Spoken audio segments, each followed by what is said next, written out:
A Knight's Tale is a cheerfully anachronistic medieval sports movie. It's rocky with lances, it's an adventure, a romp, and a treasured part of my childhood. Forget about the grey and desaturated aesthetic that has plagued historical films for the last 2 decades. Back in 2001, A Knight's Tale dared to use a full palette of expression with vibrant music, colours, and costumes, all intended to help a modern audience connect with an older story. The very first scene is set to Queen's We Will Rock You, and the iconic guitar solo ends at the exact moment that these trumpeters lower their instruments. It made me laugh so much as a child, the idea that they were somehow playing this music in the universe of the film. It's a joke, but it's also doing something that's unique to the medium of film, and it's a signal to the viewer on what to expect. This is not going to be a historically accurate movie. But the appeal to me of boldly anachronistic films is that unlike your average Mel Gibson flick, they're not trying to sneak stuff past you. You'll finish Braveheart thinking that yes, they did wear blue face paint back then, but no one's ever going to think they were actually dancing to Bowie in medieval times. Films like A Knight's Tale tell you up front what they are, they use all the tools they have to tell you a compelling story, and through that they get you interested in learning about the actual history of the time. And that is exactly what we're doing today, using A Knight's Tale as a jumping off point to discuss what was life actually like for a knight. Where does myth and reality diverge? What was the war raging in the background of this film, and who were the real people who lent their names to the characters? All this and more as we explore the real history of A Knight's Tale.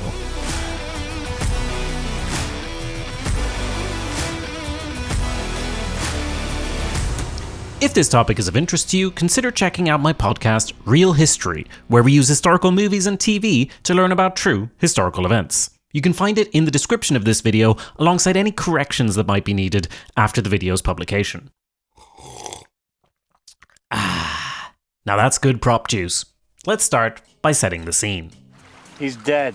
Hey? The plot of A Knight's Tale revolves around William, a young squire whose knight passes away in the middle of a joust. William dons his master's armour and pretends to be him in order to finish the joust and get him and his fellow squires, Roland and Wat, the coin they need for food. If the nobles find out who you are, there'll be the devil to pay. And pray that they don't. After surviving the joust, William, who is from a poor background and who has always wanted to change his stars, convinces Roland and Wat to start a get-rich-quick scheme where William pretends to be a noble knight in order to compete in tournaments for prize money. Through a classic training montage, William levels up his knight game and the retinue goes on a romp across the tournament circuit in what's now France, expanding the crew to include gambling addict and writer Geoffrey Chaucer and Kate, a brilliant blacksmith without whose help William would literally fall apart.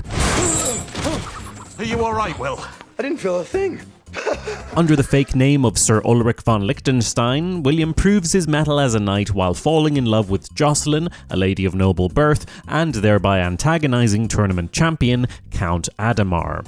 You have been weighed, you have been measured, and you have been found wanting. Oh, and he also makes friends with Edward, the Black Prince of England, who is also hiding his true identity in order to compete.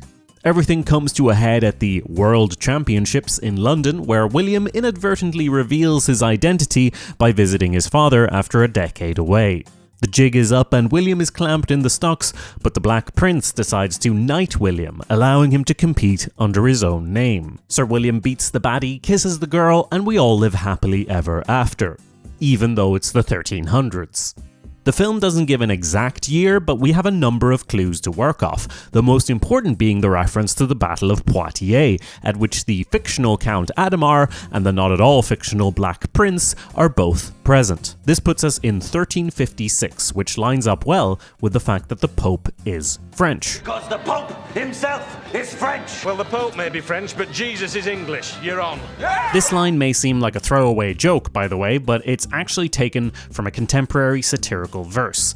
At this time, conflict between the papacy and the French crown resulted in 7 popes being based in Avignon, in what's now southern France, rather than Rome, and many an Englishman distrusted the fairness of these popes, who seemed to be under French control. This is just one of the many details showing how A Knight's Tale is much more thoughtful than it might seem. The only thing that conflicts with the 1356 date is that behind the scenes they talk about taking influence from the 1970s because the film is supposedly set in the 1370s, hence all the Queen and Bowie and costume designs taking inspiration from the Rolling Stones' 1972 tour. But the film is not too concerned with historical specifics, and this 1370s claim might be more of a vibe than a specific date. Regardless of the specific year, we're in the mid-1300s, which, in this time period, in this area, means one thing. You're in the middle of the 100 Years' War. This is a war with excellent branding, I have to say. It sounds like something out of a fantasy novel. How could one war even go on for that long? Well, the truth is that it didn't really, as this wasn't one continuous war. There were breakouts of hostilities and invasions, interspersed with periods of relative peace. But looking back at it, we've grouped these together as one war with 3 phases. It's a war between England and France, though of course these were not the countries we know today geographically or culturally. The population in England may have spoken Old English, but the language of the court was French, because in many ways the English ruling class was French. This was hundreds of years after William the Conqueror, the French-speaking Duke of Normandy, came to what's now England and installed himself as king, so you would be forgiven for thinking that the invaders might have taken up the local language in those intervening centuries. But William the Conqueror, as per his name, was not coming over to assimilate into the existing Anglo-Saxon culture. He was imposing new norms, establishing the feudal system, and redistributing lands from opposing English nobles and clergy to his own French-speaking Norman followers. But the ruling class across what's now England and France didn't just speak the same language, a lot of them were actually family as well. There was a patchwork of intermarriage, alliances, and overlapping claims of land, making this war more of a family feud, really, than an international matter as we'd know it today. It was through this century plus of conflict that the national identities of England and France started to form, because, after all, a common enemy helps us identify ourselves by what we are not. And that is why, by the end of the 100 Years' War, the English nobles spoke English. Je ne parlerai plus français. Nous devons parler anglais. Je ne parle pas l'anglais. Vous l'apprendrez. The catalyst for the 100 Years' War was the death of Charles IV of France in 1328, more specifically the fact that he had no direct heir, sparking a succession crisis where 2 claimants emerged. A cousin of the dead king, who became Philippe VI of Valois, and Edward III of England, who was the nephew of the dead king through his mother, Isabella of France. Now, Isabella deserves a whole video of her own, but I swear I'm trying to keep this as concise as I can, so the short version of her story is that only a year earlier, Isabella and her presumed lover, Roger Mortimer, led a rebellion, deposed Edward II, most likely had him killed, before installing Isabella's teenage son on the throne. Something they possibly regretted a few years later, as Edward III had Mortimer executed. Oh, and as you probably assumed, the new boy king was not secretly the love child of Isabella of France and William Wallace, as implied in Braveheart. The child who is not of your line grows in my belly. Your son will not sit long on the throne, I swear it. There's a reason we hand out the Mel Gibson Award for the least historically accurate film on real history. Regardless, in 1328, the French nobility recognized Philippe VI as king, a decision that Edward III later contested, claiming the French crown for himself. Realistically, Edward III wasn't necessarily looking to take over all of what's now France. His focus would have been on the areas of continental Europe that had been in and out of English control for several hundred years. At this time, these areas were held by England, but as vassal states of the French crown. A bit of a contradiction, since kings don't want to owe allegiance to other kings unless they really have to. Any English lords installed to rule over these lands could end up with split loyalties, and any local lords, should they disagree with the English king, could appeal to the French king, who would then summon the English king to their court to resolve any disputes. All in all, this was an untenable situation as far as the English royals were concerned. This mess had been temporarily fixed by the former English king sending his son to act as a vassal to the French king, while not doing so directly himself. But now the son that was sent over was king himself and thought he had a better claim on the French crown, so he was not going to continue that subservient charade. What followed was a decade of escalating tensions and diplomatic maneuvering as Edward sought alliances with European powers to counter French influence, while Philippe consolidated his power within France. Disputes over taxation and control of territories eventually boiled over, and in 1337, Philippe confiscated Aquitaine, citing alleged breaches of feudal obligation and Edward's harbouring of one of Philippe's enemies, leading to the start of the war. By the way, we've been talking about Edward III, but another Edward is about to enter the scene. The Black Prince of A Knight's Tale is Edward III's son. He would only have been about 7 years old when war was declared, but he grew to have a significant role as a commander on behalf of his father. The first years of the war saw a naval campaign by the English alongside French landings in towns on England's east and south coast. One major engagement from these early years was the Battle of Sluys, fought on June 24th, 1340. This was off the coast of Flanders, where the English navy decisively defeated a larger French fleet, which, for a time, established English supremacy over the Channel and prevented a full-scale invasion of England. It was said that after this battle, the fish drank so much French blood that if God had given them the power of speech, they would have spoken French. Sacre bleu, more like sacre bleu. In 1346, Edward invaded France, and on August 26th, the English army, heavily outnumbered but well trained and equipped, confronted the French army at the Battle of Crécy. English archers using the longbow to devastating effect played a crucial role in this English victory, as becomes a theme throughout the 100 Years' War. Before I get carried away here, this is not a video on military history. There are many fine creators online sharing their deep knowledge on that topic, and I'd urge you to seek them out if you want to learn more about the blow-by-blow developments of this extended conflict. However, you cannot understand the Europe that A Knight's Tale takes place in without a basic grasp of this war, which would come to change the role that a knight plays in society. Before we move on to the life of an average knight, there's one more war-related point we'd be remiss not to mention: the Battle of Poitiers. This battle is an actual plot point in the film, not so much because we see it, but rather because it leads to Adhemar disappearing from the tournament circuit. What? Adhemar's been called back to the Free Companies. The Black Prince commanded it. Could be gone all season. The two rivals in the film are both craving a confrontation, with William stating that he's not really champion until he's bested Adhemar, and with Adhemar off fighting the war, getting increasingly frustrated with reports of Sir Ulrich winning tourney after tourney in his absence. So why was Adhemar called away? Well, it's 1356, and at this stage of the war, Edward the Black Prince was in his mid-20s, marching through French territories, looting and pillaging along the way. The French, meanwhile, had a new king, as Philippe VI died after 22 years of reign, and his son, John II, led the French against the English at Poitiers. The French had a much larger force, but the English army was well prepared and positioned, so when the French cavalry charged, English longbowmen on higher ground were able to unleash a barrage of arrows, causing confusion and chaos and allowing the English infantry to hold their ground.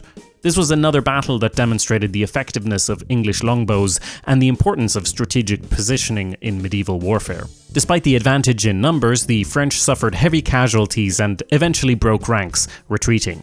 This was a resounding victory for the English, especially because King John II of France was captured during the battle, along with many of his nobles. John II was held captive for 4 years, and England and France eventually did negotiate his release in the 1360 Treaty of Bettany, though when this particular boy was back in town, he faced a lot of unrest and dissatisfaction among both nobles and the general public, as the treaty ceded significant territories to England on top of a massive ransom.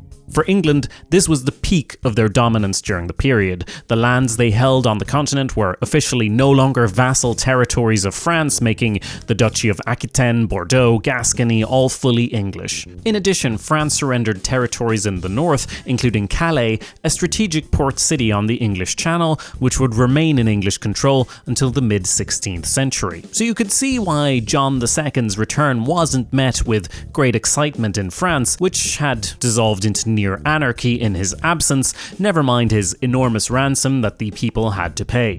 John II would die just a few years later, having voluntarily returned to England, if you can believe that, but the war would go on, and the tide would turn, and turn again. One of my sources is Gordon Corrigan's A Great and Glorious Adventure, A Military History of the 100 Years' War, and I do enjoy the brevity that Corrigan manages to bring to this enormous topic, but it should also be said that this is tinged with a lot of English patriotism. Corrigan expresses pride in these events and overall comes across as what we in Ireland might call a bit of a Brit. I suppose I can't fault him for it. Many of the military achievements are impressive, but it's interesting to me how much this time period lives on with us to this day. When Charles de Gaulle was president of France, he had a standing order to never be within 30 kilometres of Agincourt, the site of a later French defeat.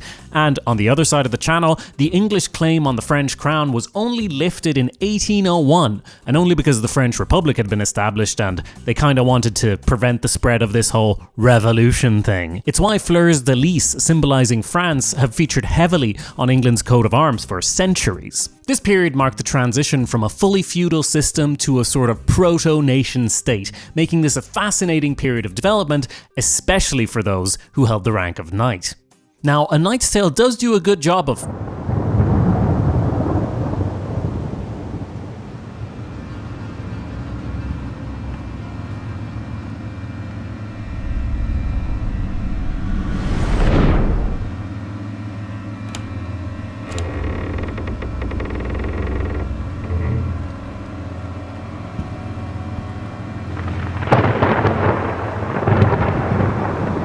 Excuse you, I'm recording. Did you not see the sign? I just thought maybe you'd want to talk about the Black Death. You know, like the plague. It was around this time, so I thought it might be interesting for the viewers. We so don't have time for that. I'm still talking about the 100 Years' War. Nobody clicked this video to learn about the 100 Years' War, okay? We're only in the first part and it's already been 16 minutes and 24 seconds. But I got all dressed up. I'm wearing my nice socks. I'm sure we'll have time in some other video, okay? Bye-bye now. Bye-bye. Bye-bye. Bye-bye. Bye-bye-bye-bye-bye. Bye-bye-bye-bye-bye-bye. Get the fuck out of here. Anyway. At the time of A Knight's Tale, knights had all manner of customs, ritual, and pomp, but to properly understand these mounted warriors, we will need to rewind to a time before any of this was formalized, a time where knights didn't really exist. In the Roman Empire, there was the upper class, patricians, and the lower class, plebeians, but any citizens who could afford armour could join the army, which had both patricians and plebs in its ranks. And if you could afford a horse alongside armour and weapons, you could become part of the equestrian class. The property requirements for this were less strict than for the senatorial order, so these were men of significant wealth, but not necessarily of noble birth. They were called equites, cavalrymen, and today in English they're sometimes referred to as knights. They had the right to distinctive attire, titles, reserved seating at public events, and, like medieval knights, they often subscribed to an ethos of heroism and glory.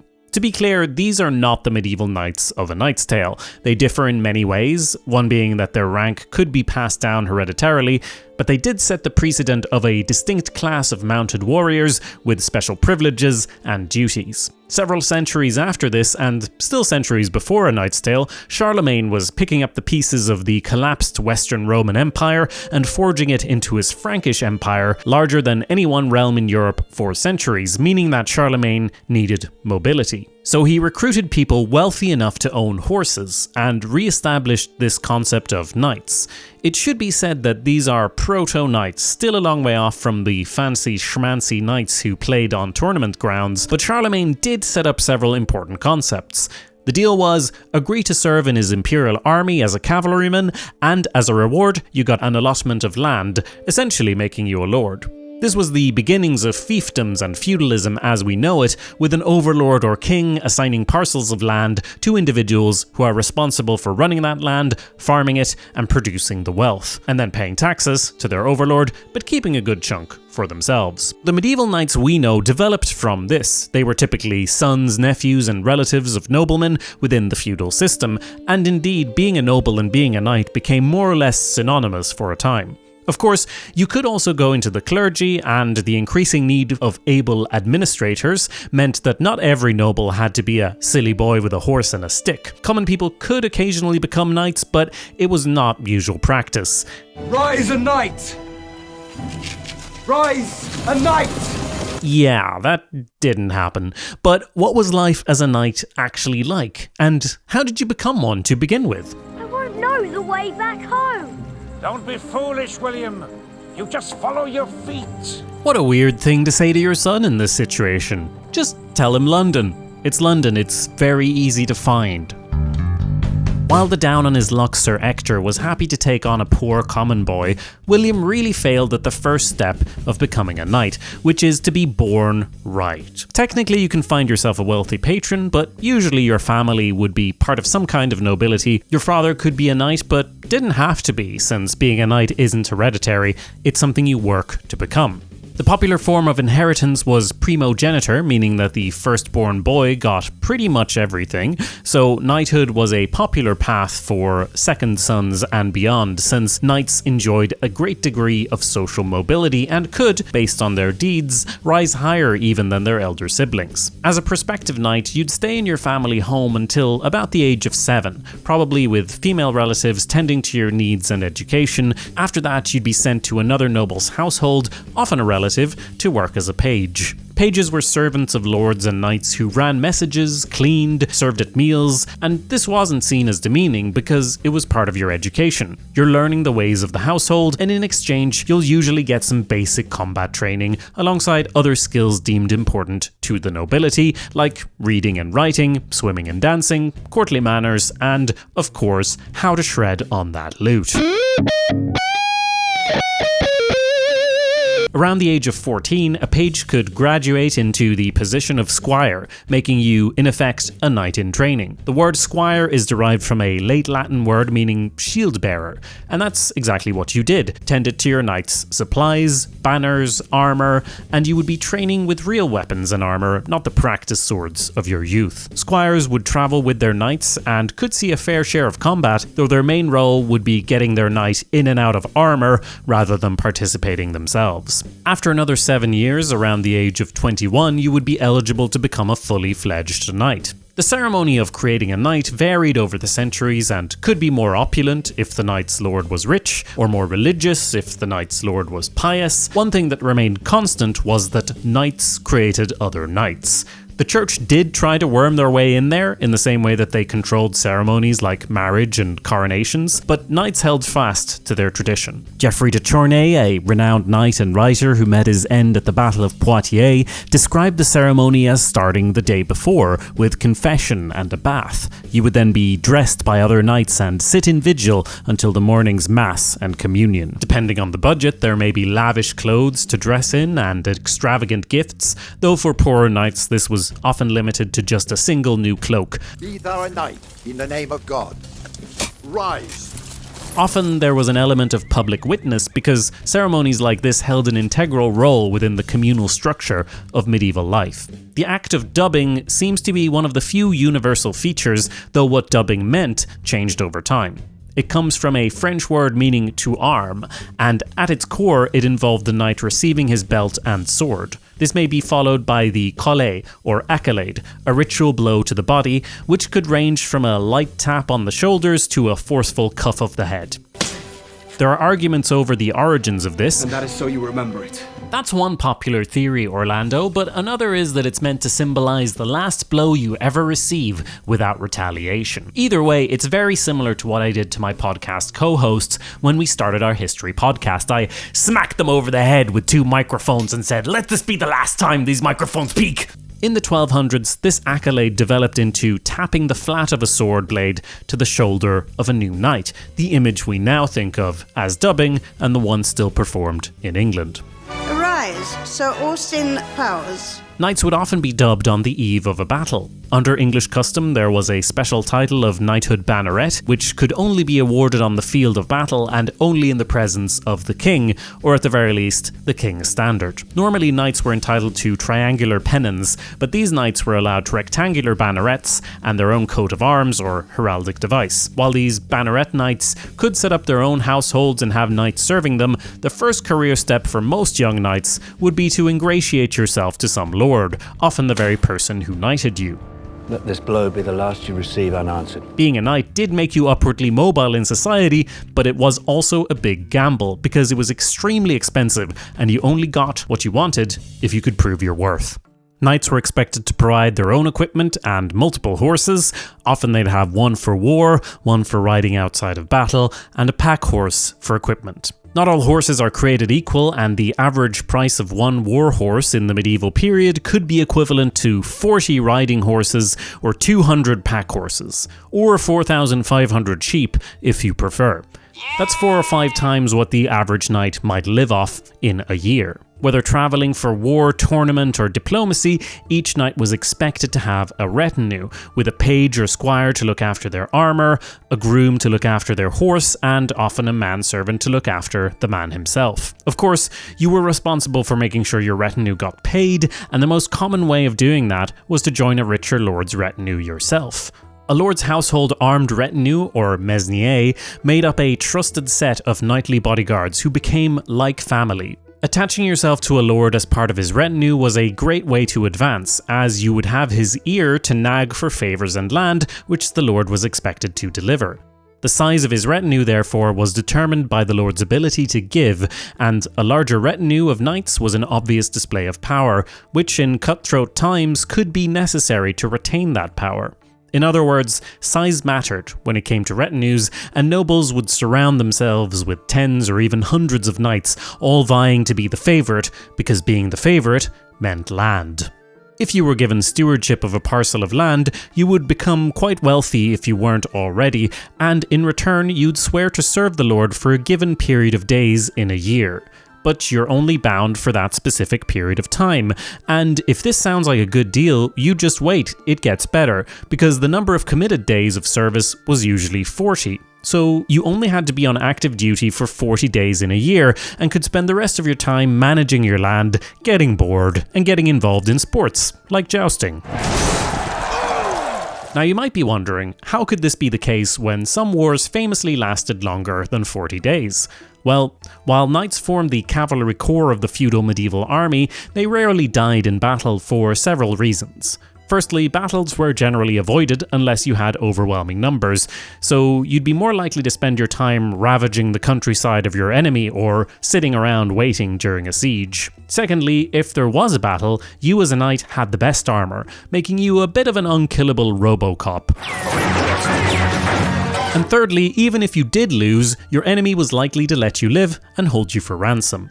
This was a key way for knights to earn money in times of war, so the death of an enemy knight could be extremely annoying, never mind the peasants dying in the muck. So in practice, knights would often serve more than 40 days depending on how successful the campaign was, because if you're doing well in the looting of whatever country or region you're in, why would you want to leave? Of course, knights didn't spend all their time fighting. A lot of time would be spent in their lord's great hall, which served as the hub of any aristocratic community. This is where each day a meal would be served, paid for by the lord. Mutton, pork, chicken, beef, and fish would make regular appearances at these meals, seasoned with sage, garlic, and mustard. You'd also have mainstays like rough ground bread, eggs, cheese, peas and beans, and ale, though wine was popular in more affluent circles. As for dress, fashion obviously changed during the medieval era, but commonly knights and nobles would wear stockings or hose, fashioned from silk or wool, alongside a shirt worn under a tunic. They'd have a coat to wear outdoors along with a mantle or cloak, and over time it became increasingly popular for lords to use distinctive colour schemes in public, a sort of uniform adopted by the retinue. There were also pointy shoes. So many pointy shoes, I can't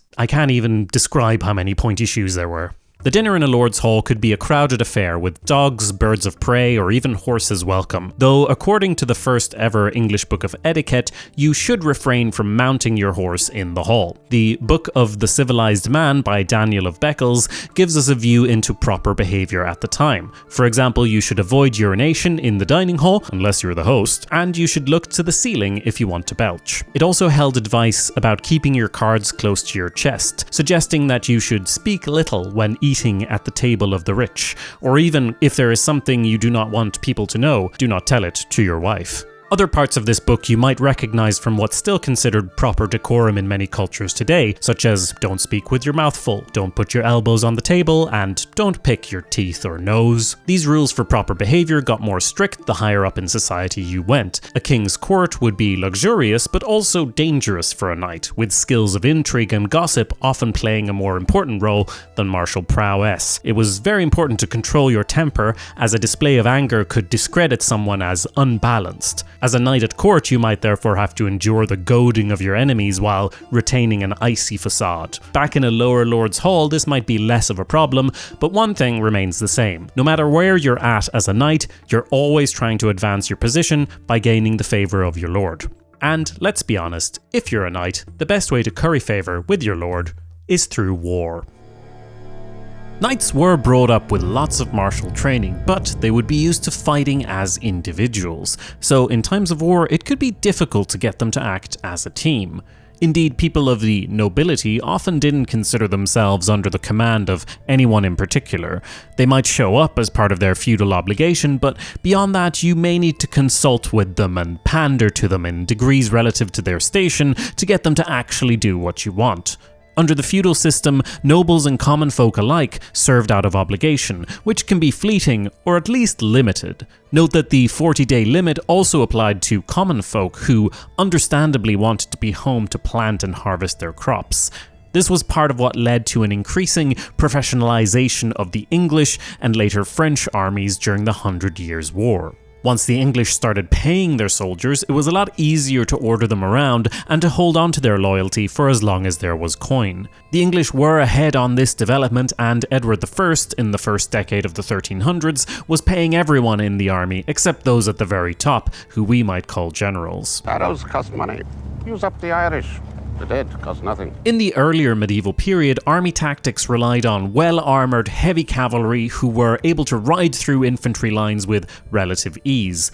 This matched the contemporary understanding of the social order. Knights probably believed it was natural that they could smash through lesser men. However, in reality, this had more to do with the infantry's poor equipment, poor training, and poor positioning. You might recall this scene from Braveheart. We'll make spears. Hundreds of them. Long spears, twice as long as a man. Not long. I remember watching this and thinking, oh yeah, sure, no one's ever thought of sharpening long sticks or digging ditches before, but there is some truth to it. At the Battle of Bannockburn in 1314, Robert the Bruce's well-organised infantry were able to hold against the normally destructive English cavalry charge, contributing to a decisive Scottish victory. The English took this lesson to heart and deployed it with great results against the French, and also against the Scottish, but that's a different video. Paying the army instead of pulling unwilling farmers from their fields allowed the infantry to be well trained and tactically deployed, turning the tables on the nobles and allowing English longbowmen to rain down destruction on their French betters in battle after battle. After all, if you have 5,000 competent archers firing every 6 seconds, that's 25,000 arrows in half a minute. If you put those archers in the right place, it doesn't really matter who your daddy is, you and your horse are both going down. As focus shifted from cavalry to infantry, the role of the knight developed. Instead of always being part of heavy cavalry, they would fight on foot as men-at-arms. Not all men-at-arms were knights, perhaps 1 in 5 were, but you would see a lot of aspiring knights in this group. This was an infantry much better protected than the common folk of past wars, with English men-at-arms wearing mostly chainmail, while their French counterparts wore plate armour. These men-at-arms still had horses, but they were used for transport rather than battle, and of course they were essential for the chevauchée, which was a key component of medieval warfare. A chevauchée is a destructive horse raid where mounted knights conduct various atrocities in enemy territory, destroying crops and settlements before moving on at a fast pace. Quick wins are taken, well-garrisoned forts are ignored, and overall the common people suffer every imaginable horrible fate. Think of the Uruk-hai ransacking Rohan, and you'll have an idea of what these honourable knights were up to. Except they were on horses, so these children certainly wouldn't have gotten away. It was sadistic and horrible work, which seems to have mattered little to the nobles that carried it out, because to them it was an opportunity to loot. And to the wider war effort, it was a way of stripping resources from your enemy, because if the poor can't reap their harvest, they can't pay rent to their lord. Another essential part of medieval warfare was the siege. Just as power was centralized in the upper classes, strongholds were created to safeguard and centralize control over a territory. Most towns or cities were fortified in some way, and disputed regions could end up with numerous forts. The taking of these could involve siege engines like you usually see in the movies, but equally important was the struggle under the surface, as specialized miners would be tunneling under the walls. This wasn't to tunnel in, Great Escape style, but rather to create tunnels that you could then collapse by burning the wooden supports, thereby collapsing the walls of the keep above. Often the besiegers would strike a deal with the besieged along the lines of, if no one comes to save your bacon by a certain date, you'll give up the castle. If the besieged wouldn't agree to any such deal, they could face horrific consequences if and when the walls breached. To quote from Thomas Asbridge's The Greatest Knight, "In truth, no medieval fortress, regardless of its size or technological sophistication, was truly invulnerable. With sufficient time, resources and determination, the besieging force would always prevail, either breaking through the lines of walls and towers or more often simply starving the garrison into submission. All castles in the Middle Ages relied on the support of allied field armies, and were designed to withstand assault just long enough for a relieving force to arrive." While knights could still be part of feudal household retinues, these lost some importance over the course of the 100 Years' War, and instead there was a rise in indentured retinues. Anyone of banneret rank or above in England could employ knights or squires via contract, sometimes for a set time period, sometimes for the lord's entire life. These contracts specified wages, expenses, and the type of service to be provided. For example, was it only within the country or also abroad? Members of an indentured retinue would wear the lord's badge or uniform, and a portion of any ransom or plunder they took would usually go to the lord. This method of contracting knights was sometimes referred to as bastard feudalism, not because we had a bunch of Jon Snows running around, but rather because it departed from traditional feudalism with its system of vassals. It allowed knights to be more or less mercenaries without calling them mercenaries. There was still this interesting balance between obligation and privilege. The English government enacted regulations to persuade those with lands worth £40 or more a year to accept a knighthood, which sounds a bit strange. I mean, if you had to go to war, being a knight didn't hurt. It doubled your pay, and if you got in a sticky situation, you were likely to be held for ransom rather than killed outright. In fact, transporting and maintaining captives during a campaign was impractical, so sometimes enemy knights would be released on the promise that they would pay their own ransom later, a promise that was often kept, but sometimes not. Regardless of these benefits, being a knight was so expensive that some Englishmen actually turned down the knighthood, and they were fined for it. Remember, this was a time when crowns traded hands through warfare as often as succession, so the king was usually a usurper from someone's point of view. Popular kings, therefore, might have an easy time getting people to sign up as knights, while unpopular kings might be busy trying not to get smothered to death in the Tower of London. Hey, Jacob. Why are you still here? Murdering peasants? Don't get me wrong, business is business, but doesn't sound very chivalrous to me. Oh, I was just getting to that. Ooh, Jigglypuff. Let's talk about chivalry. Was there really a code of conduct for knights, and if so, did they adhere to it? Well, the first thing to note is that chivalry is subjective. If you look to the root of the word, it just means to act as a knight, and there's no one written law for what it means to be a good knight. It simply wasn't that formal. Generally, the rule is to do whatever your liege lord appreciates, as he's the one to decide who advances in society. If your lord appreciated ruthlessness from his knights, then forget about any of that soft-hearted writing poetry stuff. That's not going to get you anywhere. He knows you. The idea of the honourable and chivalrous knight is largely a literary concept, one that existed and was very popular at the time of A Knight's Tale. Just like today, the sense people in the Middle Ages had of what a knight should be was informed not just by real history, but also by fantasy. During the 1130s, the monk Geoffrey of Monmouth spun up a popular, semi-mythical, pseudo-historical past with his History of the Kings of Britain, featuring someone you might have heard of. That's right, Clive Owen. I mean King Arthur. The lacking connection to reality didn't stop Monmouth's writings from becoming massively successful, and unlike the 2004 Clive Owen Keira Knightley vehicle, it created an obsession with King Arthur and his knights and laid the foundation for Arthurian myth. But just because a society tells itself stories about heroes, that doesn't mean that those heroes are realistic or that they reflect a contemporary truth. Just look at the Marvel Cinematic Universe and compare it to your own lived experience today. These popular stories also contained a lot of romance, specifically in the genre of courtly love, which usually included themes of infidelity. To knights, noble women were primarily conveyors of property and breeders of children. They were used to expand your lands and to establish your dynasty. Marriage, therefore, was not a thing of romance, so stories of courtly love tended instead to focus on love between a knight and another man's wife. You fuck my wife, you fuck my wife, you fuck my wife, you fuck my wife, you fuck my wife.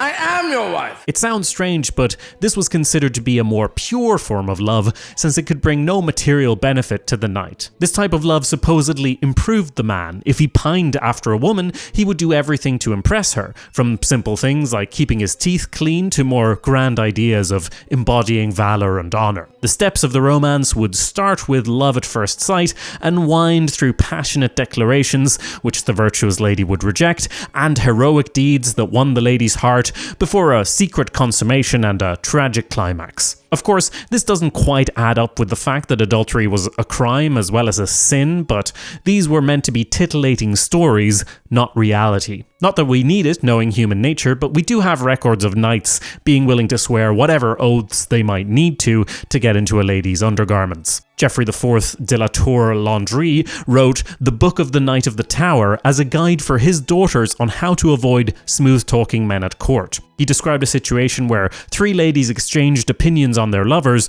only to find that they shared a favourite who had told each of them that he loved her best. They confronted him, and he was in no way ashamed, saying, "For at the time I spoke with each of you, I loved her best that I spoke with, and thought truly the same." Stories of courtly love were a romantic ideal not meant to be emulated directly. But that seems to be exactly what Jocelyn and William are doing. The 12th century French poem Lancelot the Knight of the Cart introduces the love story between Lancelot and Guinevere, King Arthur's queen, and in it Guinevere asks Lancelot to lose a tournament to prove his love. There's a whole thing between Guinevere and Lancelot in which she tells him that he's going to prove his love to her. He has to lose. And so I immediately had to find a way to incorporate it into the story. What are you doing? Losing. I don't understand. Oh, neither do I. Just like in the film, Guinevere changes her mind, instructing Lancelot to win instead, making Chaucer's reference extremely appropriate. Guinevere comes to Lancelot.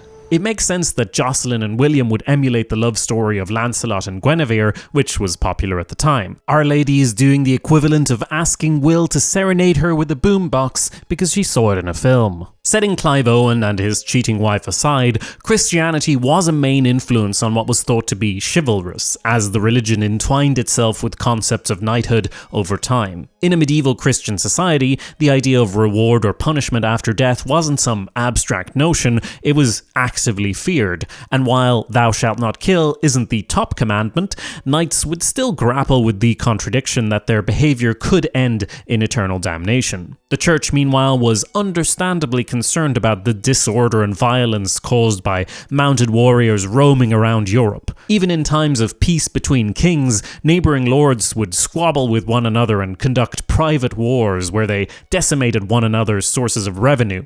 And by sources of revenue, I mean people. They would murder each other's peasants indiscriminately. I mean, these people were absolute bastards, the lot of them. ACAB is what I say, and I suspect Pope Urban II would agree. In 1095, he came up with a nifty solution aimed at minimizing violence in Europe. He started a holy war. It was by no means a foregone conclusion that people would answer when the Pope called upon good Christian people to recover the sacred city of Jerusalem from Islam, but answer they most certainly did, in large part because the Pope proclaimed that participating in the expedition would cleanse the soul of sin. Knights were therefore able to ply their trade of warfare with the sanction of the church, and this was a powerful incentive that affected the development of knights moving forward, including the creation of knightly orders dedicated to Christian ideals, such as the Knights Templar, who combined the warrior life with something more akin to monkhood, paladins if you're into D&D. The taking of Jerusalem in 1099 was a near miraculous victory that would inspire generations of knights to participate in bloody crusades of their own. It should be said that while religion was part of the fabric of society, everyone wasn't necessarily a pious believer. One bishop complained that when rulers were in mass, they took the opportunity to hold audience at the same time, getting a bit of work done. And while you were supposed to partake in communion and confession every week, the average was probably closer to a few times a year, with Easter being the only fixed date. It was at the very end of life that people invariably became pious, paying for people to pray in perpetuity on behalf of their souls, and often giving a lot of their riches to convents, chapels, and pilgrimages instead of to their families. A knight's devotion to any Christian ideals could certainly vary, but one constant among knights was the respect for your word and the honour of your oath. Once you'd sworn an oath, it was very much frowned upon to betray it. I mean, people obviously did, but it was seen as a treason against knighthood itself. Please note though that treachery and lying was absolutely fine as long as no oaths were broken. As Barbara Tuchman observes in A Distant Mirror, when a party of armed knights gained entrance to a walled town by declaring themselves allies and then proceeded to slaughter the defenders, chivalry was evidently not violated, no oath having been made to the burghers. You can probably tell that chivalry is a bit of an amorphous concept, but we can get a firmer grasp on what was considered chivalrous by looking at what was generally lauded and praised among knights, such as the 1351 Combat of the 30. Now, we're all familiar with the trope where, on the eve of battle, you make the offer of single combat instead. We will fight in our army's places.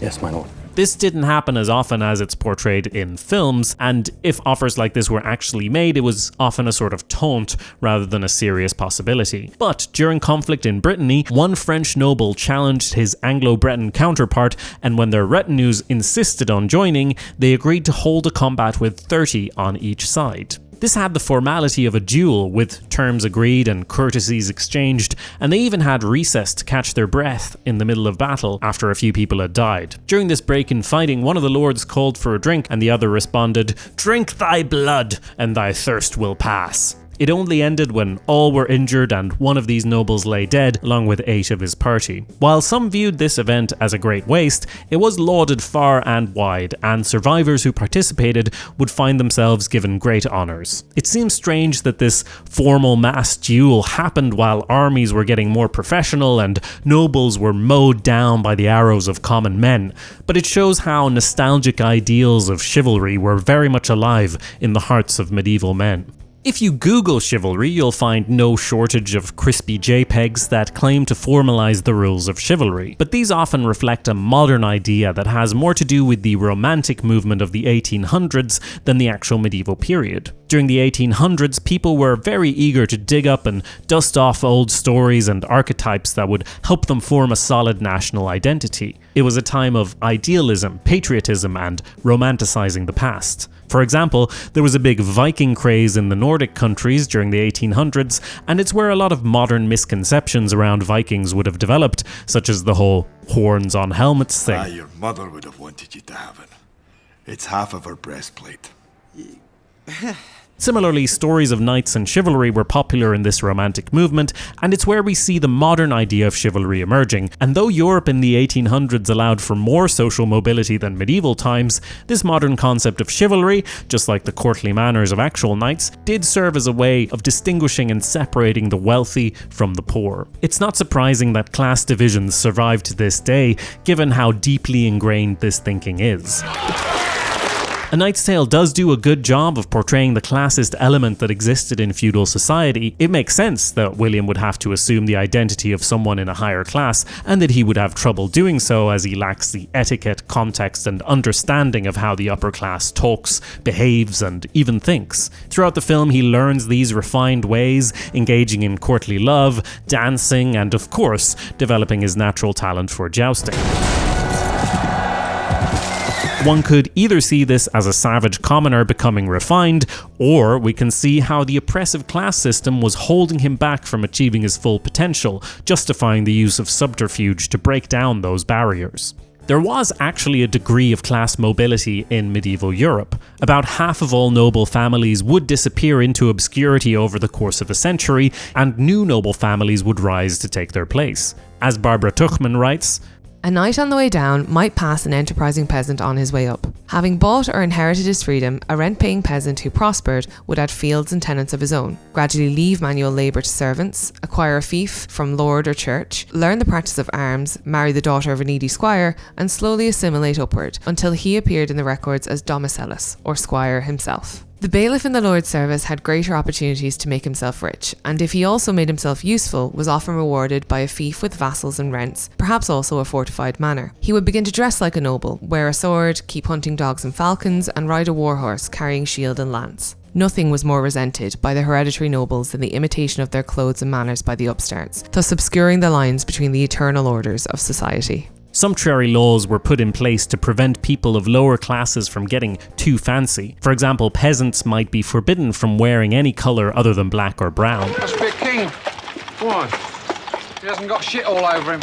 In an English law of 1363, a merchant worth £200 was entitled to the same clothes and food as a knight worth £100. So you could bend the rules if you had enough cash. But generally, these barriers were meant to keep common people in check, just as barriers have always pushed down on oppressed people to allow the hoarding of riches and comfort for the privileged few. Oh, there you go, bringing class into it again. That's what it's all about. And yet we have always spun stories of rags to riches underdogs, a sort of it can happen to you too lie that keeps people in check and prevents us from properly challenging the status quo. You'll note that the film doesn't end with commoners can participate in tournaments now because William has proven that commoners are just as able, but rather William is allowed to enter the upper echelons while everyone else should do well to stay put where they are. Instead of showing the system as inherently broken, with nobles like Count Adhemar making life tough for commoners across the world, the feudal system is overall shown to be okay. Adhemar may be a bad egg, but at the top of the order is a decent person in the Black Prince, so things aren't so bad really. But I suppose wishing for a total reorganization of society would be both historically inaccurate and too much to ask of a film that is primarily concerned with tournaments.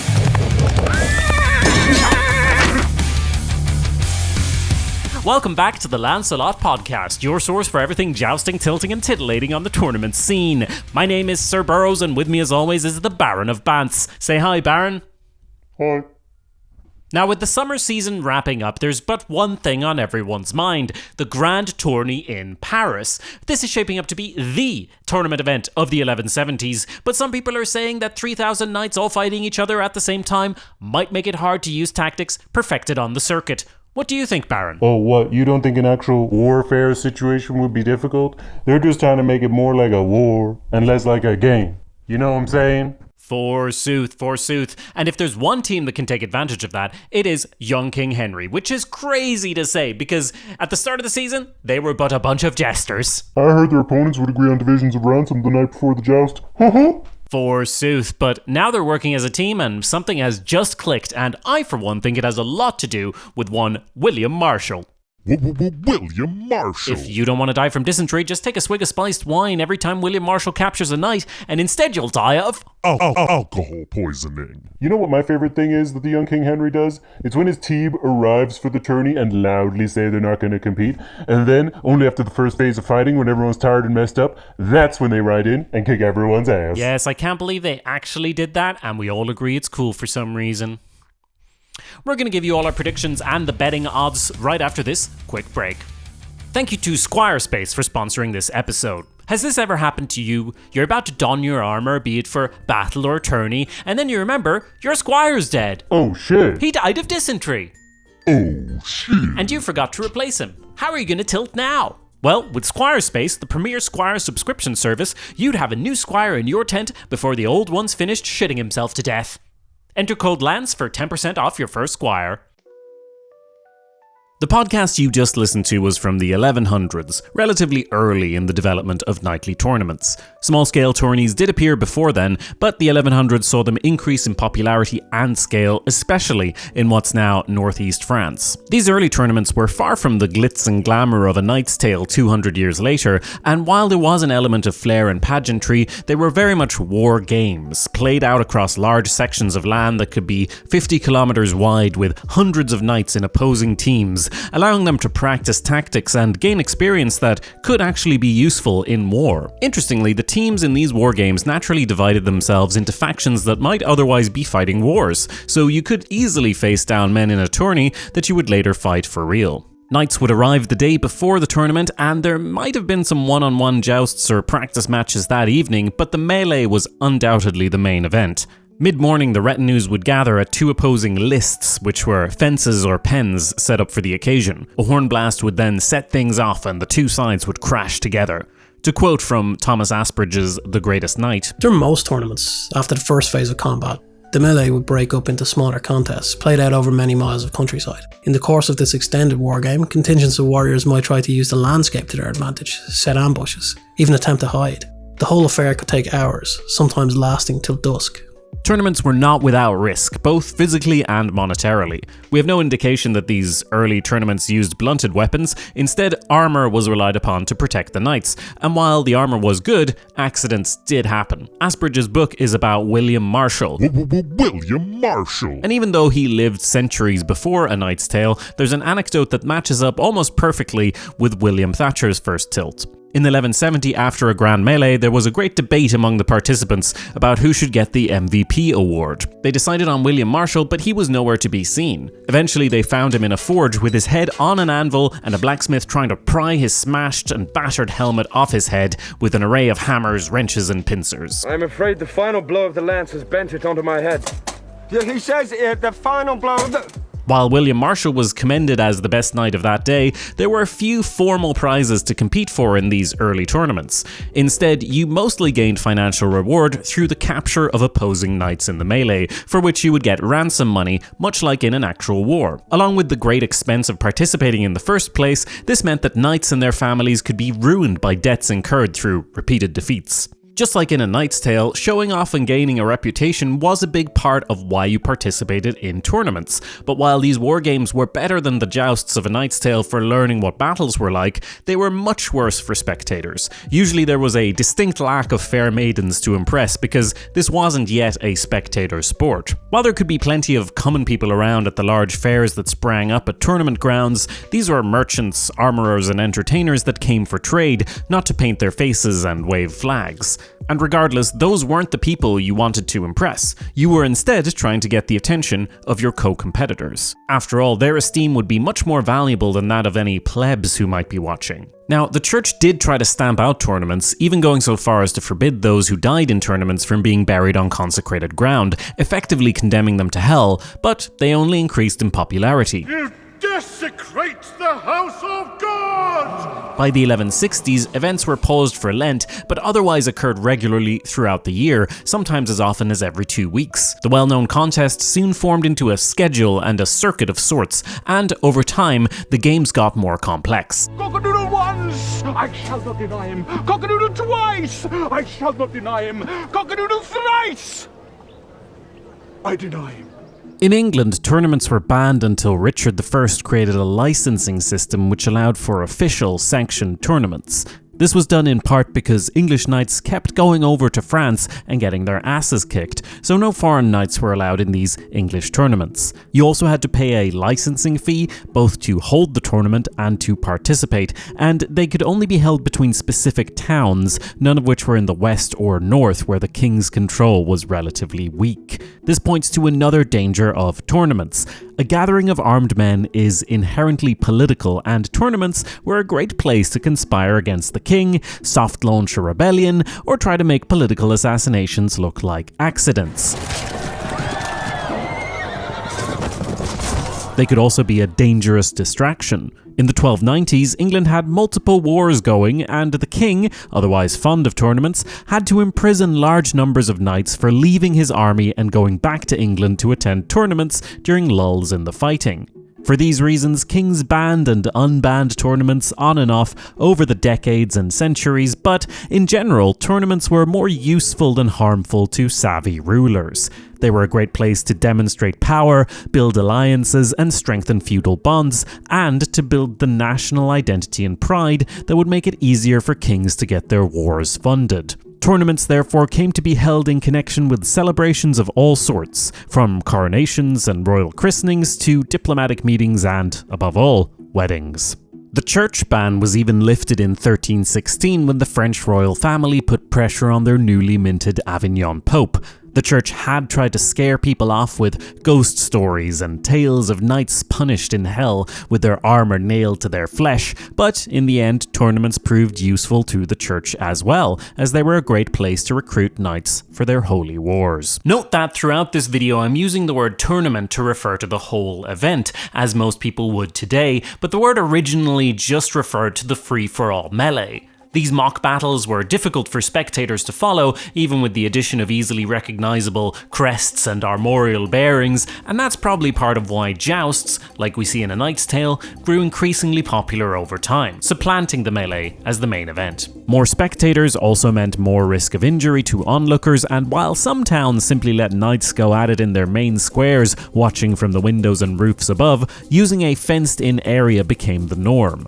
Often this would be a double fence with foot soldiers and squires stationed between the two barriers, ready to subdue the crowd or assist their masters as needed.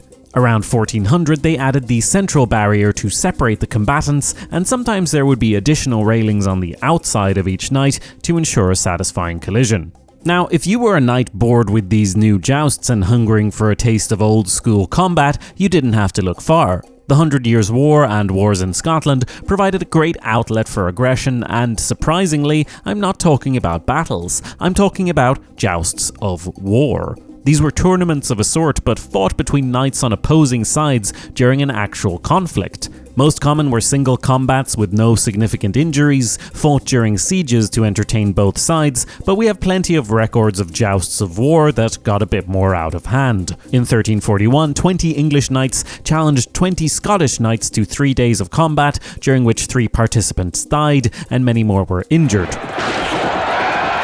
In the Low Countries, tournaments were held as part of town festivals, special events paid for by the city where burghers had the right to carry arms and they jousted alongside the nobility as equals. In contrast, Germany in the 1400s had the strictest entry requirements for their melees, only allowing participants who could give evidence of noble birth on both sides of the family for 4 generations. Noble birth must be established for 4 generations on either side of the family. Patents of nobility must be provided. Interestingly, this restriction only applied to the melee. It seems that anyone who could acquire a horse and suit of armor was allowed to joust. In A Knight's Tale, Adhemar, the antagonist, hides a pointed tip in order to injure William. In reality, knights could often choose whether they wanted to joust with lances of war or lances of peace. As jousts grew in popularity, more specialized armor and protections were introduced, including a rounded shield with a bite taken out of it to allow easier aiming of the lance. This shield would be shown by a knight awaiting a challenge, often alongside a triangular shield of war, and a challenger would strike the shield of peace, or the shield of war, to indicate whether they wanted to use blunted or sharp weapons. Madman, he defies all 5. Shrovetide, the festival that came before Lent, was the most common time to hold tournaments, though Christmas and Easter were other popular dates. Often events started on Mondays or Tuesdays, allowing you to fit in 3 days of jousting before Friday, the day of fast. These events could get quite massive. The Black Prince hosted a tournament celebrating the birth of his eldest son, at which there were 154 lords, 706 knights, and, supposedly, 18,000 horses present. Speaking of the Black Prince, it's funny that in A Knight's Tale he hides his identity to compete because princes and kings often proudly participated in the fighting, though sometimes in more friendly versions of the tournament where they might use boiled leather armor and whalebone swords. Where there are records of kings and princes participating in disguise, it's usually part of the pageantry rather than a necessity to be able to compete. The Black Prince's parents were both tournament enthusiasts, and his mother's presence at events encouraged other noble women to attend. Richard Barber and Juliet Barker wrote this in their book Tournaments. Undoubtedly, the presence of women lent lustre to the proceedings and promoted those aspects of the sport most calculated to appeal to spectators. It is no coincidence that there was a remarkable growth in pageantry in Edward's reign. Colourful costumes, processions of participants, fantastic themes, role-playing and play acting became part and parcel of the 14th century joust and tournament.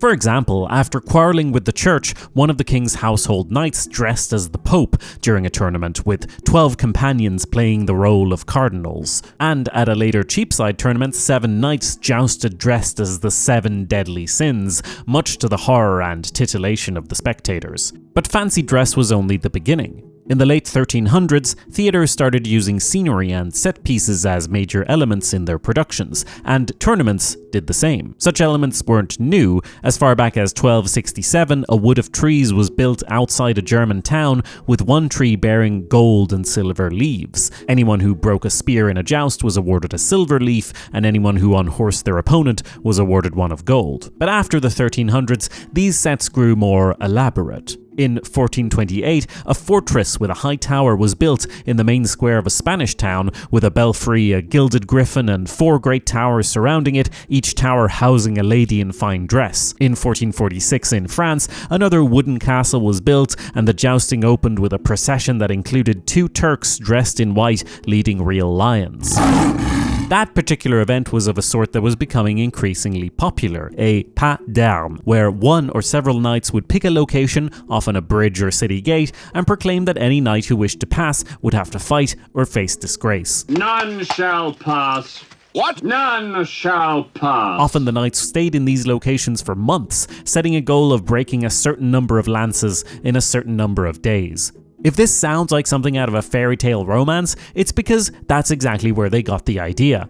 The tournament had a symbiotic relationship with courtly romances and fantastical Arthurian tales, and over time, it transformed into a stage to play out such storylines. If you've ever been to a modern-day joust, you may have noticed similarities with pro wrestling. While outcomes might or might not be predetermined, much current-day jousting has a manufactured drama and role-playing that is not unique to the modern day. Far from it, medieval knights would host round tables where they would emulate Arthurian tales, dressing up as the Knights of the Round Table and fighting jousts in character. This increased pageantry, with jousters wearing 20 pounds of pearls and using spring-loaded shields that flew apart when struck in the right spot, would spell the end of tournaments as we imagine them. In 1559, King Henry II of France died from a splinter that went through his visor, and that was more or less the end of monarchs participating in serious jousts.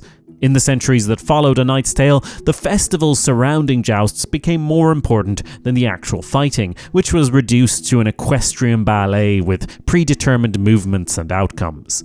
As Francis Bacon wrote about tourneys in the 1600s, "The glories of them are chiefly in the chariots, wherein the challengers make their entry, especially if they be drawn with strange beasts, as lions, bears, camels, and the like, or in the devices of their entrance, or in the bravery of their liveries, or in the goodly furniture of their horses and armour. But enough of these toys." Tournaments, once a proving ground for warriors, had transformed into a dramatic display, and in the 1700s, this too would largely come to be replaced by military parades, as a much more straightforward way for rulers to display their power.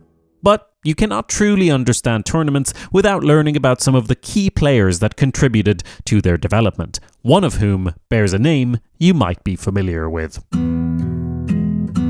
In the film, William Thatcher was a real person who invented a fictional Ulrich von Lichtenstein. In reality, Ulrich von Lichtenstein was a real person who also invented a fictional Ulrich von Lichtenstein. Isn't it ironic? Ulrich was born a century before the film takes place, and he was from what's now Austria rather than Gelderland. Quick note on Gelderland. Today, it's the largest province in the Netherlands, with its name taken from the nearby now German town of Geldern. There's been a settlement in that spot for at least as far back as the year 900, but as far as I can tell within the story of the film, it's an area that they pick at random. Well, I am Sir Ulrich von Lichtenstein from Gelderland. presumably because it's far enough away that they can get away with saying that this dance is of Gelderland. And just to add to Adhemar's confusion, von Lichtenstein of Gelderland means of Liechtenstein of Gelderland. It's called the La Trattoria. The La Trattoria means the Trattoria. I know.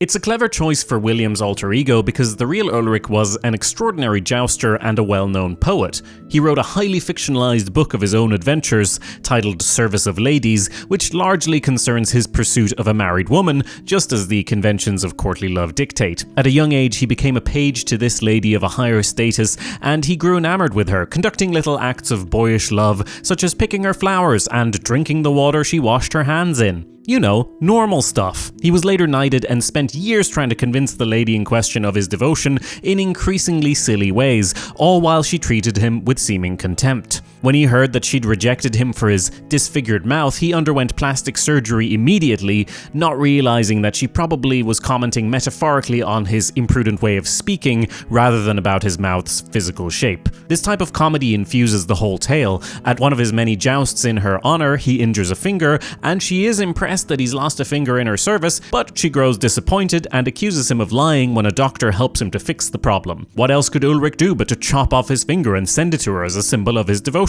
Babino, chevauchée. Dozo.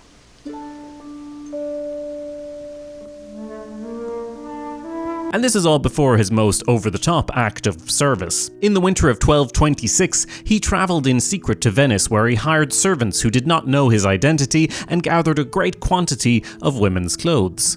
He sent a herald ahead of him to let all knights know that Queen Venus, the goddess of love, would travel through their lands to teach them the ways of love, gifting every knight who broke a lance with her a golden ring to give to their beloved. Dressed fabulously in white women's clothes and with 2 waist-long braids bound with pearls, he set off with his retinue and caused a great sensation wherever he went. He broke 307 lances on his journey to Bohemia without ever being unhorsed himself. After this, the lady granted him a meeting, asking him to disguise himself as a leper and mingle with those seeking alms outside her castle, supposedly to allow a surreptitious entry, but in actuality more likely designed to humiliate him further. When he was eventually allowed entry to her chamber, it was via a loop of bedding thrown from her window, by which he would be hoisted up. 3 times the lady dumped him onto the ground before he sent his squire up to help with the hoisting. Even after all this, he still didn't get lucky, and his passion finally withered when the lady committed some awful act which Ulrich, the author of this story, was too chivalrous to reveal. Given the horrible acts that he did include, one might presume that this act was very awful indeed. Of course, this story is about as real as A Knight's Tale. When I first read it, I thought it sounded like Ulrich, the author,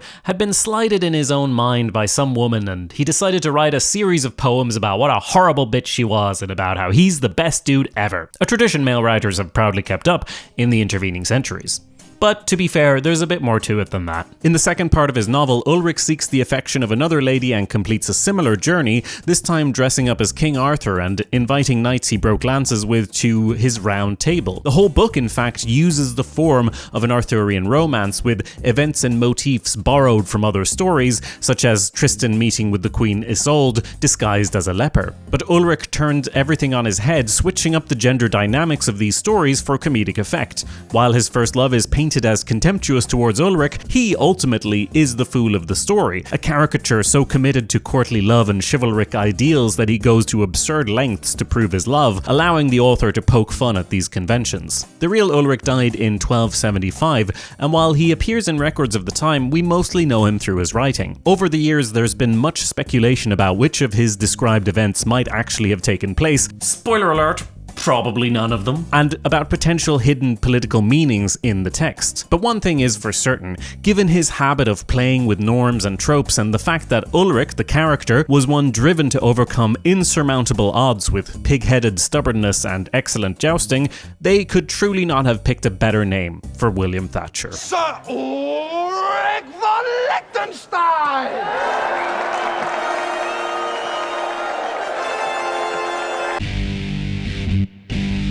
The Black Prince, born in 1330 to Edward III and Philippa of Hainault, was heir apparent to the throne, Duke of Cornwall, Earl of Chester, the Prince of Wales and Aquitaine, and, most importantly, the guy who knights Heath Ledger at the end. I dub thee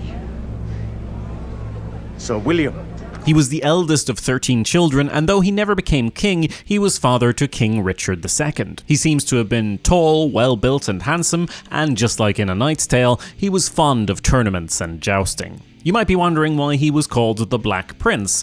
Well, he wasn't actually in his lifetime. It was 150 years later that we first saw this moniker written down, and we don't really know where it came from.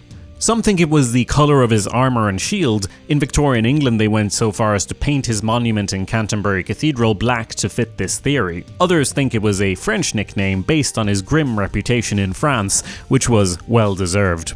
The Black Prince would have been campaigning in France with his father from the age of 13. At the Battle of Crécy at age 16, he's said to have asked the king for reserves, and his father responded, "Let the boy win his spurs." This probably didn't happen, but you can see why the story is told. It's a compelling anecdote showing how Edward's upbringing was one of war. After that battle, he honoured the King of Bohemia, who died fighting spectacularly on the French side, by adopting his ostrich feather badge as his personal insignia with the slogan, "Ich dien, I serve." You know how in films you often see kings rushing headfirst into battle?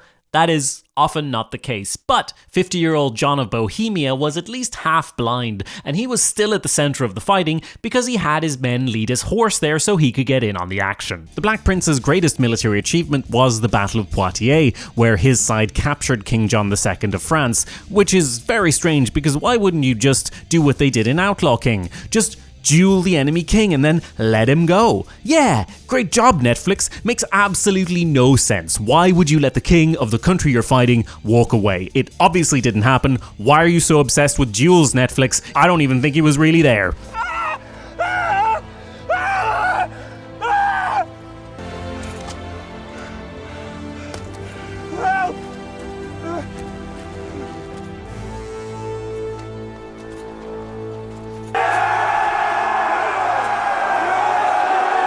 Sorry, that's an aside, but do check out our Real History episode on Outlaw King. The Black Prince married Joan of Kent, which would have been an unusual match. Given the need to forge alliances with other crowns, no heir to the English throne had taken an English bride since the Norman conquest, and on top of that, Joan was in her 30s and had already had 5 children from her previous husband. Joan had an eventful past at that stage. Around the age of 12 or 13, she was married to 26-year-old Sir Thomas Holland, and then, when Sir Thomas went off to fight in the war, her family married her to another man, William Montague, who was, at least, around her same age. It seems the original marriage was kept secret, and Sir Thomas made no mention of it until a few years later, when he'd made a name for himself fighting in France. At that point, he brought the matter to the papal court and got his wife back in 1349. Thomas Holland died in 1360, and within a year, she was married to the Black Prince. Shortly after their marriage, the two of them packed up in England and headed to Aquitaine, which was Prince Edward's to rule after the Treaty of Bretigny. That's the treaty they signed after they captured the French king. Remember? I know it was like an hour ago, so no worries if you forgot about that one. It seems fair to say that the Black Prince was better at war and partying than intrigue and administration. He was generous to those who served him well. In his early years, he took little profit from ransoms, distributing rewards to his companions instead, and in his great hall in Bordeaux, he fed over 80 knights and 300 squires every day. He had a massive retinue, loved banquets, hunting, and tournaments, and, to be fair, this was a great way to maintain the allegiance of those who already liked you. But there were plenty of people in Aquitaine who didn't like him. He was spending more than he had, and it fell on the local population to make up the difference in taxes. While the region had been held by England for a good while, it was still very much on the continent, and they recently had the French crown as their ultimate overlord, so they weren't too keen on the Black Prince's perceived arrogance, extravagance, and favour for his own favourites rather than the local lords, all of which led them to turn back towards France. The war with France never really ended, by the way. Officially there might have been peace, but the Black Prince was down in Spain fighting in a proxy conflict for years. There he grew ill with dysentery, as did many of his men, and his health never recovered. After his return to Aquitaine, tensions only escalated with the local lords, eventually leading to war. King Charles of France was shrewdly negotiating towns and nobles back into the French fold, mostly by promising reduced taxes, and this was a maddening thing for the young warrior prince to watch from his sickbed. One town he might reasonably have considered safe was Limon, where the bishop was a personal friend and godfather to the Black Prince's son. However, in 1370, the town swapped allegiance back to France, and the Black Prince became incensed and determined to make an example. Commanding a siege of the town from his litter, Prince Edward had miners tunnel in, and after a month they were able to collapse sections of the wall. Men-at-arms poured in, blocked the city's exits, and the prince ordered a massacre of the population. A massacre of civilians is always a dick move, but it's even worse when you consider that the nobles, the ones who actually decided to swap allegiances, would have been kept alive for ransom and the bishop handed back to the French Pope. Meanwhile, something like 3,000 common men, women and children were dragged out of their houses and had their throats cut. What a cool guy, huh? Feudalism, isn't it fun? Aren't we all having fun? Well done, my lord. Noble victory. Besides being a horrible atrocity, the massacre at Limon didn't fill its intended purpose.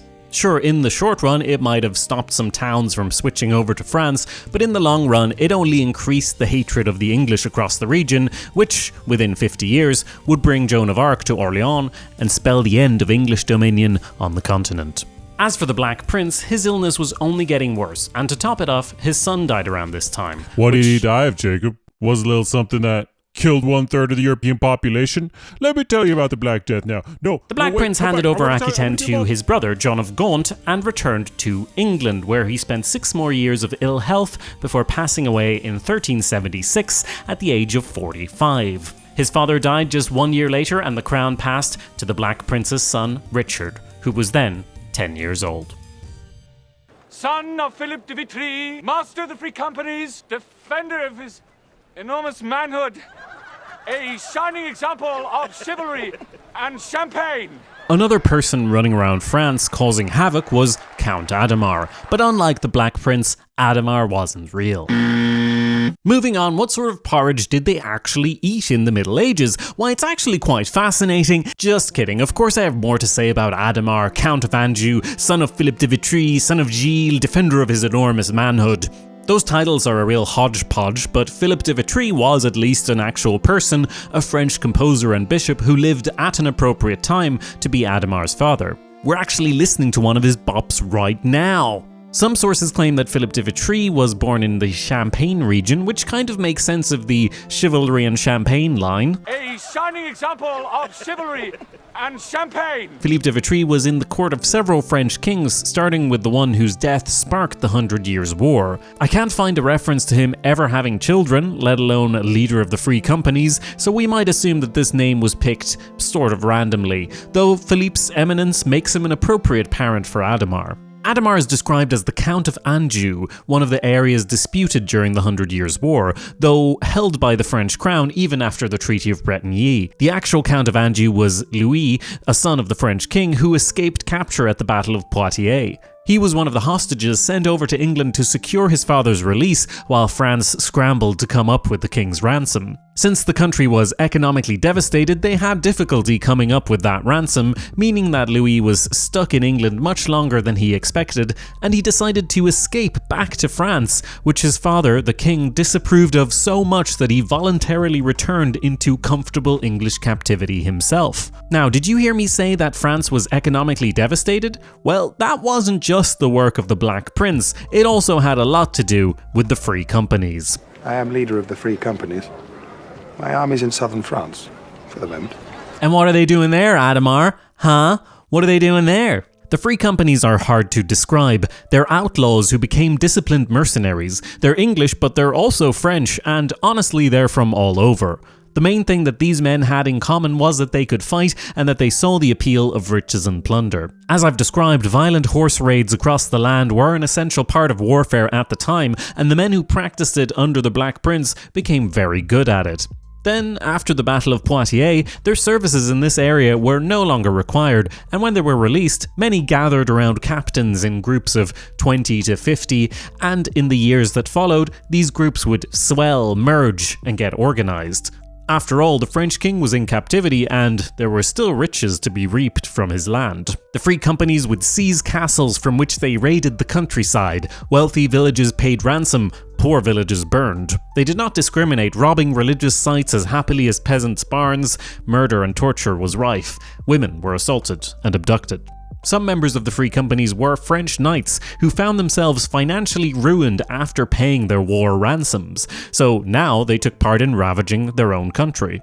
As Barbara Tuchman writes, lesser nobles, reduced in revenue, younger sons and bastard sons, made themselves captains and found in the companies a living, a path to fortune, a way of life, a vent for the restless aggression once absorbed by the Crusades. Companies like these had existed for hundreds of years, especially in Italy where the nobility preferred to pay mercenaries rather than get personally involved in warfare, but the free companies of France grew in size and complexity and became an accepted, if horrible, part of life. In time, the free companies would have their own lawyers, bankers and clerks, alongside blacksmiths, tailors, prostitutes and priests. Their forces could actually be more disciplined and organised than armies made up of knights who sought glory, and different free companies worked for the French and English crowns. As Adhemar is clearly in the employ of England, we can look at one notable English captain of the free companies to understand him better. Sir Robert Knollys gained his knighthood after fighting in the Combat of the 30, and after the two crowns reached their truce, he stayed behind to plunder Normandy. In the years that followed the Battle of Poitiers, he burned and sacked his way into a huge fortune and took over 40 castles in the valley of the River Loire. It was said that in one place people threw themselves into the river when they heard that Knollys' company was approaching. When Robert Knollys told King Edward that all his castles were at the king's disposal, King Edward was happy to pardon Knollys, despite the fact that they officially had a truce with France. Knollys then entered the service of the crown, earning high command and renown to rival the Black Prince himself. Throughout his career, he would continue his raiding and sacking regardless of political trifles such as whether or not there was technically a war on, and he would eventually retire with great wealth and estates, becoming a benefactor of churches and a founder of charities. As you can tell, Adhemar was correct in that his behaviour in France was fully what was expected of him, maybe with the exception of plundering churches. He was forced to disband his army. They were revelling the night, pillaging town after town, robbing and murdering and ransacking churches, committing the oldest sins in the newest ways. During this time, there were many a harebrained scheme to get rid of the free companies because it wasn't as easy as just disbanding them, given that they were essentially pirates of the land. And actually, the way these groups swelled in times of truce is similar to how piracy in the Caribbean shot up in 1713 at the end of the Spanish War of Succession, when hostilities between the French, Spanish, Dutch and English suddenly ended after 10 years, leaving loads of skilled warriors with nothing to do and no income. One last note on Adhemar, he knocks out this great line that repeats throughout the film. You have been weighed, you have been measured, and you have been found wanting. As you might guess from how portentous and judgy this sounds, this is a biblical reference, specifically to the story of Belshazzar's feast. In the Christian Old Testament, Belshazzar is a Babylonian king who had the audacity to hold a great feast and drink from vessels that had been looted in the destruction of the first temple, which was supposedly destroyed in the siege of Jerusalem in 587 BCE by Nebuchadnezzar II of the Neo-Babylonian Empire. And oh god, we cannot do the real history of the Bible right now. Pump the brakes, this video cannot get any longer. Anyway, at King Belshazzar's feast, a hand appeared and wrote on the wall, and none of the king's wise men could interpret this writing until they called for Daniel, who interpreted the text. The Christian God had numbered Belshazzar's days. He had been weighed and measured and found wanting due to his blasphemy. And sure enough, he would soon be dead and his kingdom given to the Medes and the Persians. In reality, Belshazzar was the last ruler of the Neo-Babylonian Empire. He was presumably killed at the fall of the city of Babylon on October 12th, 539 BCE, during Cyrus the Great's Persian invasion. Fun fact, this is where we get the idiom of being able to read the writing on the wall, meaning to understand that something bad is about to happen. That's all I have to say about Adhemar, which actually brings us to the end of this video. Thank you so much for watching. Don't forget to subscribe and ding that bell and... what's that sound? Diplomat who crafted law, born before 1344, Geoffrey Chaucer. Diplomat who crafted law, born before 1344, Geoffrey Chaucer. Come on, Geoffrey, you can do it. Write your tales, put your wit into it. Royal page to royal spy. County Canterbury, it is your time. Shakespeare, Milton, Dickens, Dante. Dry old verse cannot enchant me. Fuck their wives, drink their blood. Come on, Jeff, get him!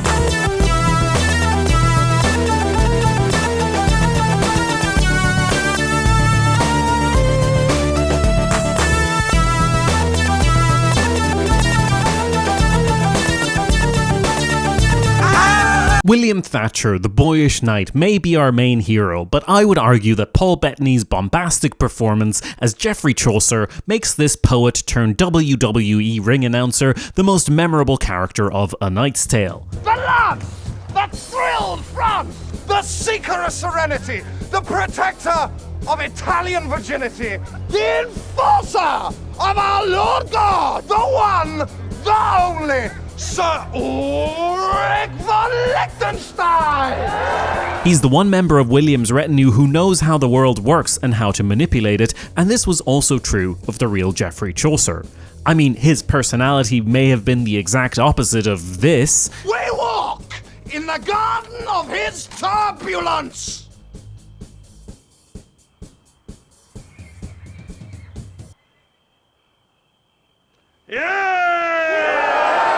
And he might never have trudged naked across the French countryside, but he certainly did have his misadventures in France, and they don't get into this in the film, but alongside being one of England's most influential writers ever, he was a medieval diplomat, negotiator, and something akin to a spy in the king's service. Chaucer? Geoffrey Chaucer? Bond.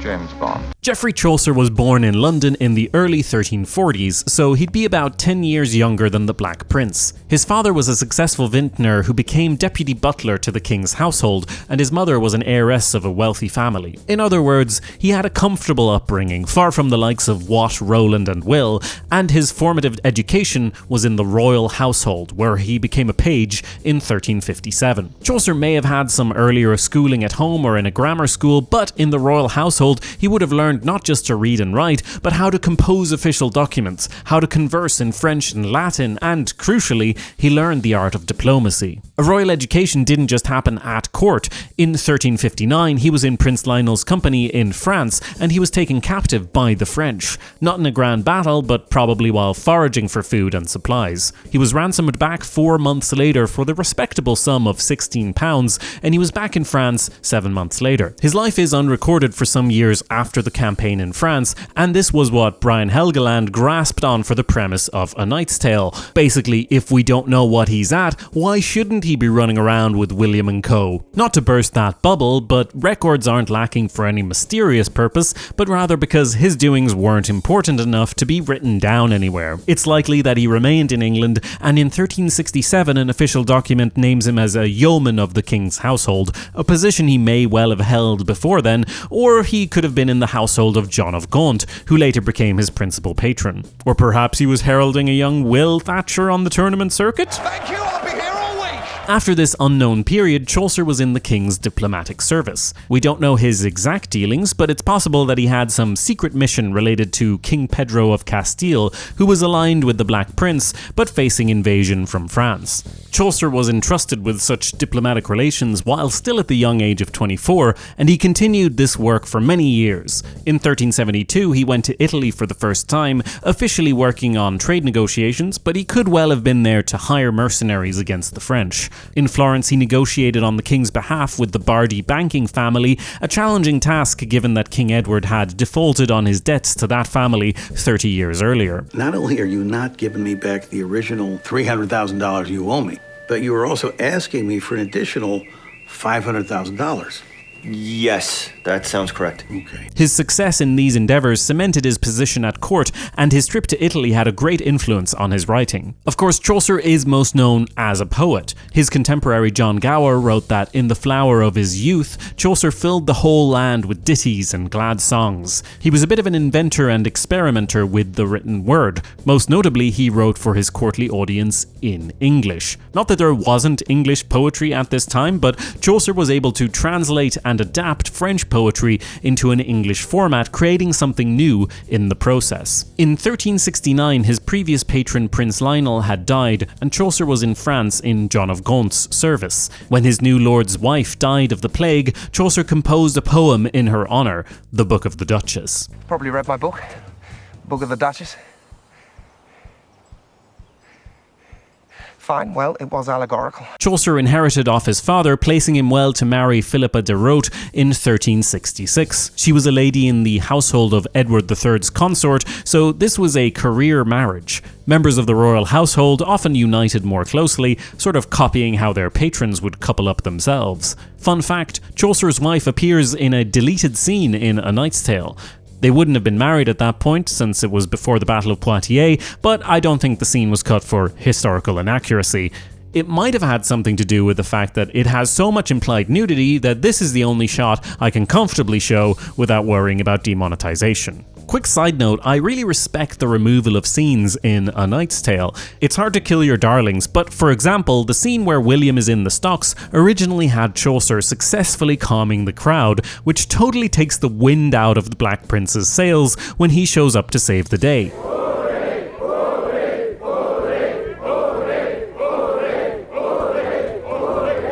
In 1374, Chaucer was appointed controller of wool, custom and subsidy, an administrative role that granted him a handsome accommodation above one of London's eastern gates.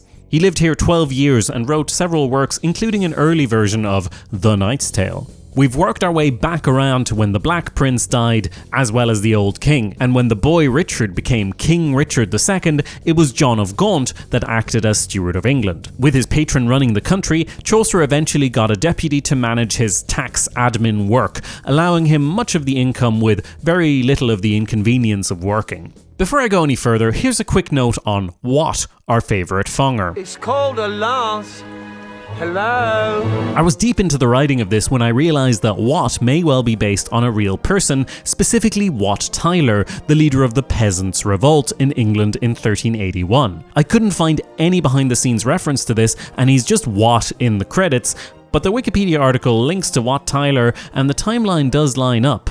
And Wat Tyler is known for being very angry. Fong you and whole of your own!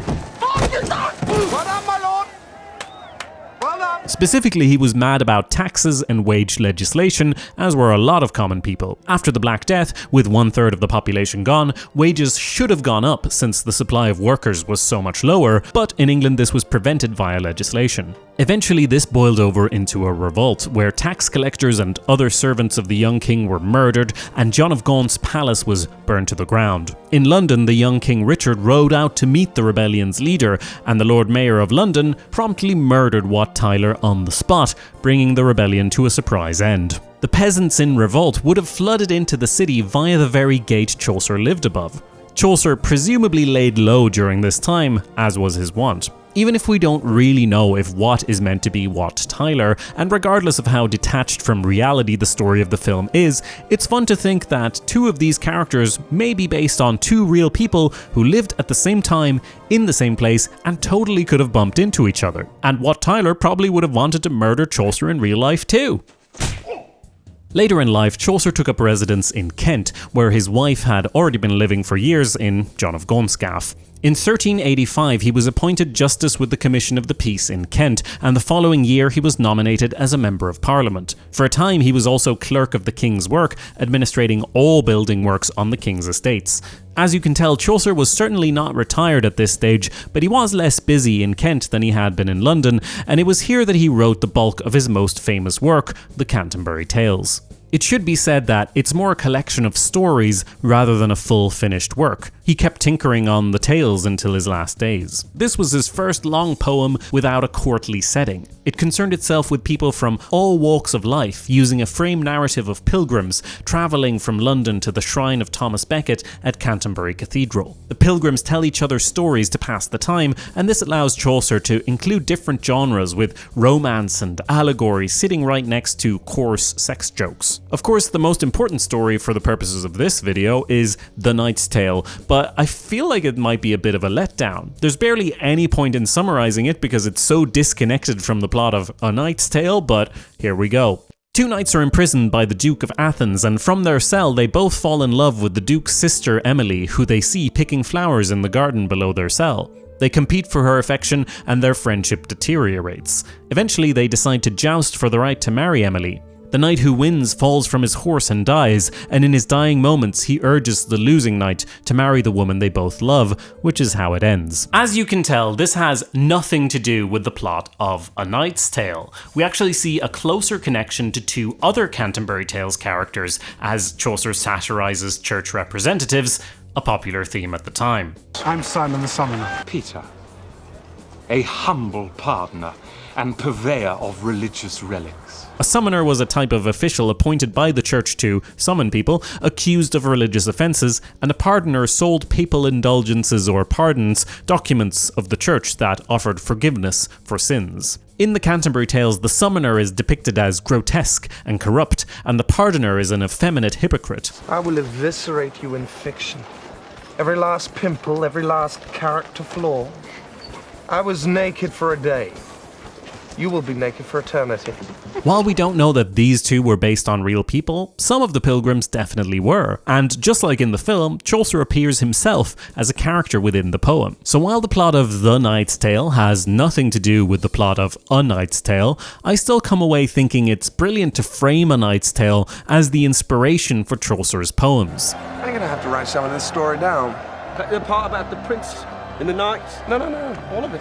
As such, A Knight's Tale is an adaptation in the same way that the Charlie Kaufman film Adaptation is an adaptation of The Orchid Thief. Orchids. I love orchids. Oh, cool, that's... This is where it all started for me. This is the very VHS copy I watched over and over again around age 12. So I know I'm biased here. You could definitely look at A Knight's Tale and say it's ridiculously over the top, imposing modern day concepts on a historical setting and confusing reality with fantasy. And you'd be right. But all of that is also true of every single medieval story about knights. This might use the relatively new art form of film, but it's part of the same cultural canon as every Arthurian romance, every fairy tale of a wandering knight. It might play fast and loose with the facts, but it does so in a way more honest than most historical fiction, and the story pulls you along into the world of medieval Europe. You wouldn't be here an hour and a half later if that wasn't the case. It's not real history, but it gets you excited about history, and that's just as important. And even if it doesn't, at least you got to see Paul Bettany's bum. And now, you know about knights.